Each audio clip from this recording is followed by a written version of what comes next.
Hello everypony, Prince Elagorn of Aquilonia here, and today I have an interesting question for you. Are the changelings evil?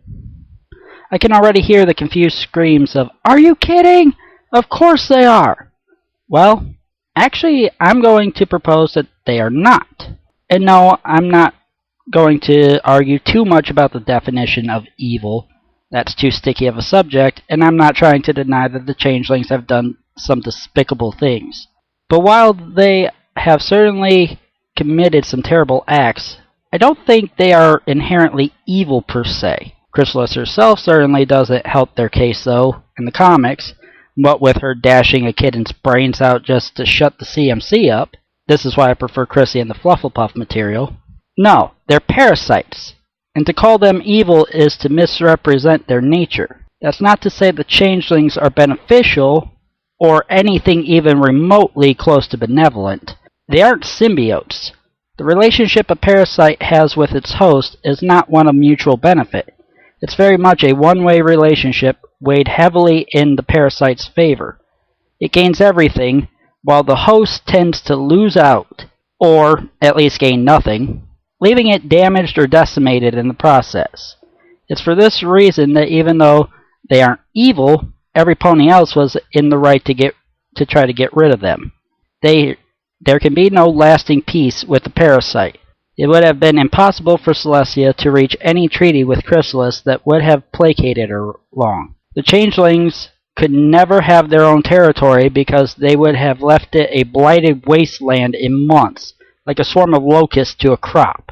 The changelings, to truly survive, have to remain a nomadic species. That still isn't evil, though. Like I said, trying to define evil is a tricky task.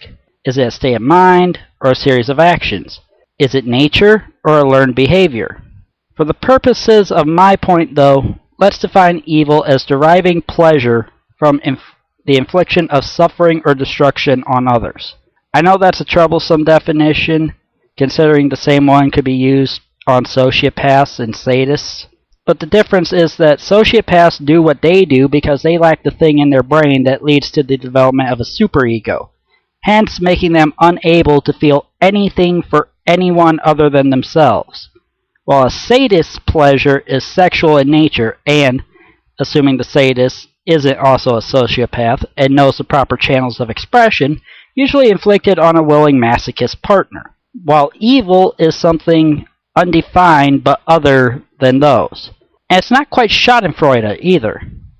Evil seems to be both a mindset and a prolonged series of actions. It's the combination that creates evilness. We all do the occasional evil thing or have the occasional evil thought, but we are not evil ourselves because those behaviors or thoughts are one-offs and not persistent habits. Sure, Chrissy is a gloating little bitch when she thinks she has the upper hand, and sure, she impersonated Cadence, then had her horde break into Canterlot and fuck up a wedding, and get into a huge fight with the main six, and yes, they do feed on the emotions of others.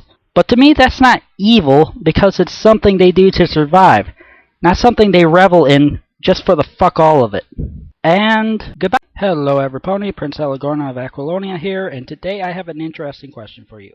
Are the changelings